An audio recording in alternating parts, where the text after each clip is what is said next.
Assalamualaikum warahmatullahi wabarakatuh. Perkenalkan, nama saya Nur Aziza dengan NIM A1J1180120 dari anggota kelompok 2. Nah, di video ini merupakan laporan praktikum anatomi dan fisiologi manusia dengan dosen pengampu mata kuliah Bapak Mustamin Balumbi SPD, MSI, dan asisten dosen WOD Siti Hajar Fauzia.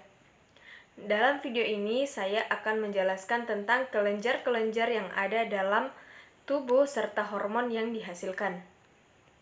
1. Kelenjar pineal. Bisa kita lihat pada gambar adalah struktur berbentuk biji pinus kecil yang ditemukan di antara kedua belahan otak yang melekat pada bagian atas talamus di dekat bagian atas ventrikal ketiga. Kelenjar pineal menghasilkan hormon melatonin. Hormon ini menghambat sekresi hormon gonadotropin LH dan LSA dari kelenjar hipofisis anterior, sehingga menghambat fungsi sistem reproduksi. Cahaya terang menghambat sekresi melatonin. Impuls saraf yang berasal dari retina mata mengirimkan informasi cahaya untuk kelenjar pineal. Melatonin juga memainkan peran dalam masa pubertas dan pada siklus reproduksi wanita. Yang kedua, kelenjar hipofisis.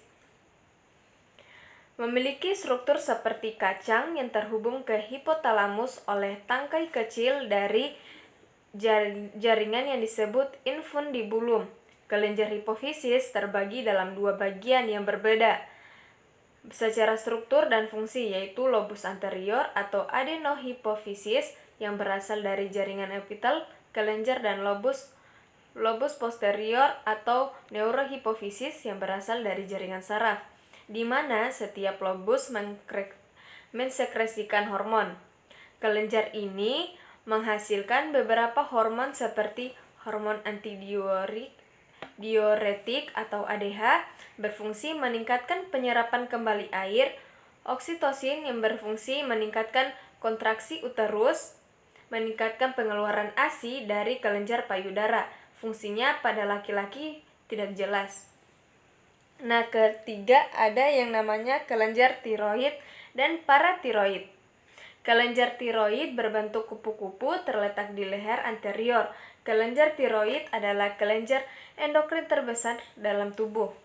Kelenjar tiroid melepaskan dua bentuk hormon tiroid, yaitu tiroksin atau T4 dan triodistronin atau T3. Hormon tiroid mempengaruhi hampir setiap sel dalam tubuh, kecuali otak, orang dewasa, atau organ ginjal. Testis, uterus, kelenjar tiroid. Hormon tiroid juga memiliki peran dalam mempertahankan tekanan darah, di mana menstimulasi peningkatan jumlah reseptor di dinding pembuluh darah. Kontrol pelepasan hormon tiroid dimediasi oleh sistem umpan balik negatif yang melibatkan hipotalamus melalui kelenjar hipofisis. Kadar plasma hormon tiroid domonitor di hipotalamus dan oleh sel di lobus anterior kelenjar hipofisis. Kelenjar paratiroid adalah kelenjar kecil yang terletak pada permukaan superior kelenjar tiroid. Umumnya terdapat 4 kelenjar tiroid, 2 kelenjar pada setiap lobus. Hormon paratiroid atau paratiroid hormon atau PTH adalah suatu hormon polipeptida yang penting dalam mengontrol dan mengatur kadar kalsium dalam darah. Ketika produksi hormon paratiroid tidak adekuat, akan mengakibatkan penurunan kadar kalsium darah yang dramatis, sehingga terjadi hipokalsemia. Nah, yang keempat, timus. Timus terletak di rongga dada superior terhadap jantung. Timus mensekresikan timosin yang terlibat dalam pematangan sel darah putih yang disebut limfosit. Kelenjar timus adalah kelenjar terbesar pada masa bayi setelah pubertas. Ukurannya mulai menurun dan jaringan timus diganti oleh jaringan ikat. Adiposa dan areolar pada orang dewasa yang lebih tua. Timus menjadi atrofi atau telah berhenti berkembang secara signifikan, namun menghasilkan sel T baru untuk respon imun.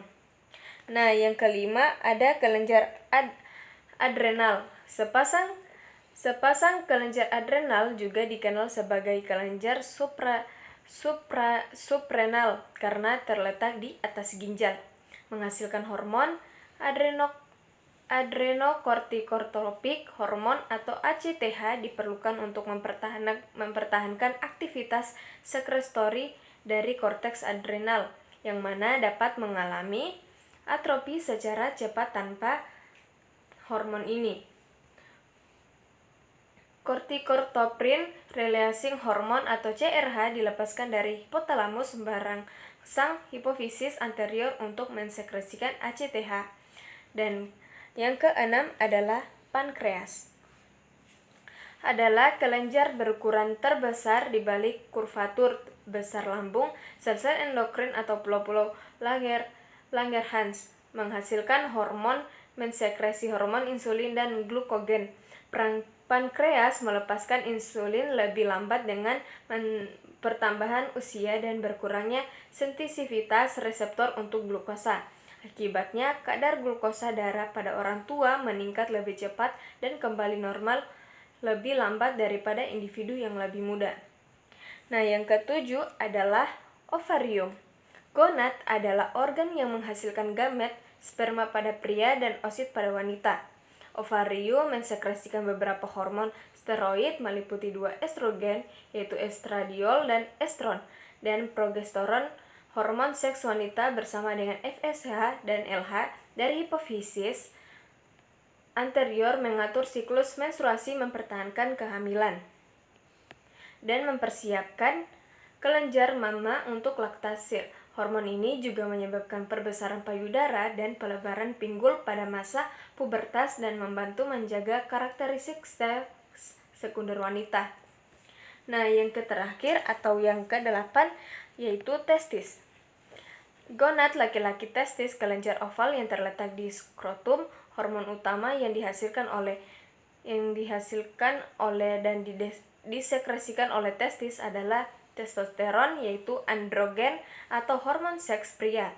Testosteron merangsang testis sebelum kelahiran, mengatur produksi sperma, dan merangsang perkembangan dan pemeliharaan karakteristik seks sekunder pria seperti pertumbuhan janggut dan pendalaman suara. Testis juga memproduksi lebih inhibin yang menghambat sekresi FSH. Mungkin itu saja video atau praktikum kali ini yang dapat saya jelaskan. Kurang dan lebihnya mohon dimaafkan. Wabillahi taufiq wal hidayah. Wassalamualaikum warahmatullahi wabarakatuh.